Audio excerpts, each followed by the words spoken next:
Well, I wanted to see if we have our contributor Abubaker Abed live from Gaza. It's been pretty difficult getting the connection to be stable. Abubaker, are you there? Can you hear us? Hello? There you are. Hello? Fantastic. Hi. Hi. How are you?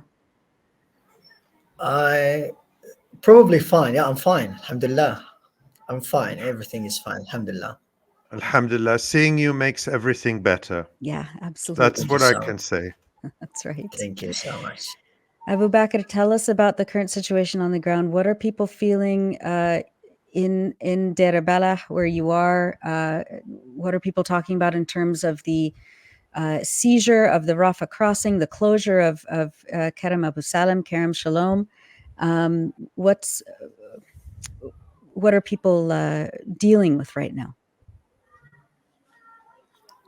So, since the onslaught on Rafah happened, there have been thousands of people who fled to Deir al-Balah. Unfortunately, it is the same thing that we are telling people all the time, but unfortunately, there is no real action to stop this. Deir al-Balah, a few kilometers square, is now accommodating more numbers, and in fact, it really accommodates more than 500,000 people there. So more people getting into Deir al-Balah, this means more tragedies and more panic to those people, because unfortunately that what I've been seeing around my area, because Deir al-Balah is a place where I live, it's just that people can't find a single meter square to build their tent. And people at the same time, the places there, the buildings there are bursting at the seams. So you can't find any place, you can't find any meters square to put your tent up or to do anything. So ask just a simple question: where should these people go? And also, people are screaming out in the streets, why are they attacking us? Why are they telling us to move to designated so-called safe zones? And in fact, they are not safe. Even Deir al-Balah being designated as a safe zone by the Israeli occupation forces, it is in fact not safe. It hasn't been spared by Israeli relentless bombardment over the last weeks. You already know that the northern and the southern parts of Deir al-Balah have been heavily attacked over the course of the last few weeks, especially the last 2 weeks, whereas the wider area in the northern part, I kept updating you about that. It has been literally every time, every single day, hit at least 10 times. Residential buildings there were reduced to rubble, a lot of people were killed, and at the same time, the injuries and the casualties that reached Al-Aqsa Martyrs Hospital were absolutely horrific. So people got a lifeline, some hope that this would end when Hamas agreed to the initial talks or the proposal mediated by Qatar and Egypt. But unfortunately, when Netanyahu just cut it down, as he always does, it just brings despair back to people. So unfortunately, it's really disheartening for them at the moment, because they really have no means of life.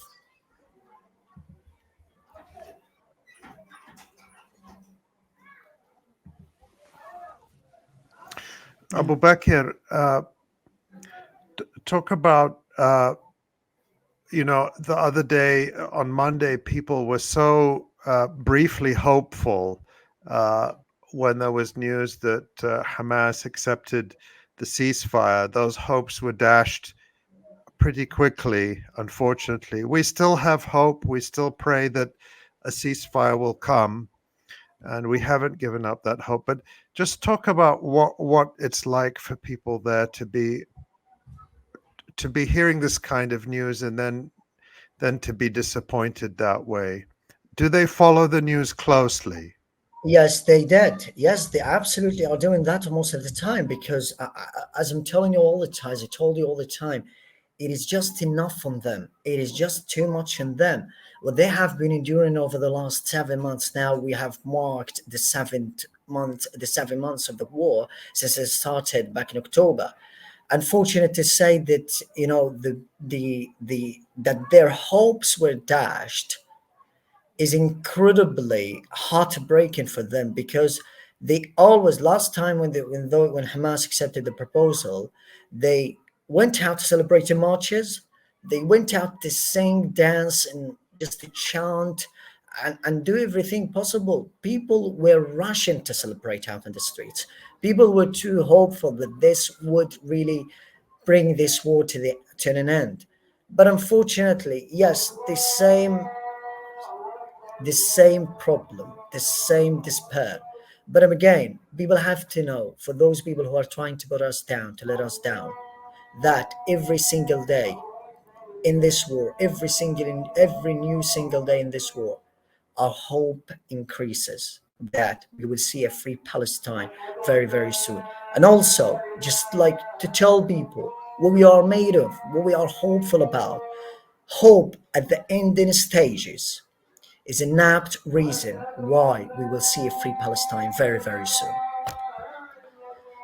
We hear the sound of the adhan behind you in Yes. Gaza, and it's a beautiful, beautiful sound, and it's a sign that life continues in Gaza. Abubaker,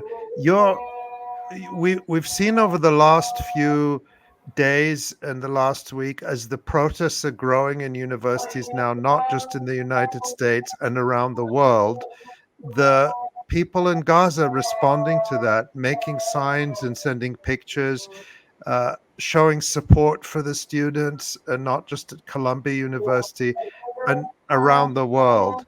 And you also spoke to, you told me, I hope you don't mind if I share this, you also spoke to a school No, in Canada, I think that's right, if that's right. And yes. Northern you Canada. yes, and you educated, you spoke about the situation in Gaza, and the students there made something. I hope you don't mind if I just show it. Yes, yeah, you can. Tomorrow I can do it. I sent them all the pictures. I sent her all the pictures, All so she right, can do it for sure. let's take a So look. I just, And that's just a symbol, but what you did in that session is you spoke about the situation in Gaza, and they responded with this rather beautiful gesture. And your yellow rose has really traveled around the world. It's true. I keep getting photos and well, this videos from is friends really, this is who, extremely delightful because yeah. expected. Oh, I, I just can't hear you. I'm sorry. oh no, no, it's okay. Go ahead. I was just saying, I Oops. keep getting I'm photos just, and okay, videos from let me see. friends who are sending me, you know, like yellow roses from all over the place as well. Like Can you your, hear me? yes, Sorry. we can. Can you hear us? Yes, I can hear you. Right. Okay. Okay. Good. So Good. I Go just ahead. like listen. I just I just heard Dr. Ali's question, and yes, as I'm telling you, I was extremely delighted and honored to be invited by a school in northern Canada to give its students a lesson about hope and about a lesson about my yellow roses. In fact, the teacher felt that his students were hopeless and they couldn't deal with such, trauma, with their feelings. They can't process their feelings. So he invited me, telling me, Abu Bakr, we are desperate to have you here, and just to teach your student to teach my students about hope, about the yellow roses and everything. Even that past the limits of what a session is, because they were assigned as a part of their coursework to do a project on me, which is Sean Haig, Abu Bakr's 𝐤𝐿 and at the same time they were assigned to write a piece on Abu Bakr's yellow roses, and that they will be marked, and at the same time they will be a part of their coursework. So when you think about the level that those yellow roses reached, you really think it is absolutely unimaginable. But again, thank to you, because you were the stage, you were the voice, and we couldn't speak up without you. So it was extremely pleasant and it was extremely delightful. But I will. And they, by the way, they really invited me for a second time because he said that they couldn't get enough of me, and that the students would love to have you on another time. So it's incredible, just like this. It is wonderful, and we've received many messages for you. I whenever I get them, I pass them to you, and it's really wonderful how you've touched people. But Abu Bakr, you also told me something else earlier this week that reminds us of the real and continuing danger in Gaza. That you had a bombardment very, very near you, and Alhamdulillah, 𝐓𝐴𝐚𝐿 We're very glad that you're safe. And I just wanted to mention that and to say how relieved we are every single day when we know that you're safe. Yes, I'm really thankful to God, to Allah, that yeah, I'm still okay, because in fact I survived a nearby assassination. It was very near, very close to my house, and I was in the same place that was attacked. I just left only a few minutes before. A drone rocket attacked civilians, innocent civilians in the street, and killed one and wounded seven others. But at the same time, if you really don't know, the place that was targeted was Khadija Gaza School, which now functions as an on-ground school in Deir al-Balah, following or as a backup to Al-Aqsa Martyrs Hospital. So this is a way, another image of deliberately attacking hospitals in the healthcare system inside the Gaza Strip. And another bad thing, unfortunately, that this on-ground hospital also was badly affected by a nearby bombing back in January. And at the same time, Al-Aqsa Martyrs Hospital, as you all know, was attacked twice during this war. So when we build, when we build on-ground hospitals, when we make on-ground hospitals, they are being attacked. If we keep ourselves, if these doctors keep doing their part at hospitals, at official hospitals, they are also being attacked. So where should doctors do their job? It is absolutely insane that you're attacking them every time. And to let you know, three of the medical staff at that on-ground hospital were wounded, and at the same time, one was killed. Dr. Tasneem Abu Sabah, probably none knows about her, but she was an incredibly hard-working doctor, very helpful, very kind, and very kind-hearted. Unfortunately, she was killed in an earlier attack at the on-ground hospital back in January. So the continuous killing of doctors in Deir al-Balah is absolutely insane. And around the Gaza Strip, also Dr. Khalid Abu Umar was killed in his relative's house. He has been tirelessly working at Al-Aqsa Martyrs Hospital, and just like, yes, he lost his life out of absolutely nothing, for no clear reason. And at the same time, yes, my aunt's family was wiped out. Just tell me, I'm asking all the while, why? Just like this, why? Why was a 9-year-old child killed? Why were two working with international agencies, with international organizations that should be protecting the workers inside the Gaza Strip or anywhere around the world? They were killed. And at the same time, another professor at Al-Aqsa University, he's, by the way, the president of Al-Aqsa University Khan Yunis department, he was killed. So why? It is just like this. Why Dr. Jamal Nabhan was killed? Why? There is no clear reason for the ongoing atrocities against our people inside the Gaza Strip. It just continues. And unfortunately, we see no real actions. It's disheartening. It's unbearable. It's unbearable. Absolutely.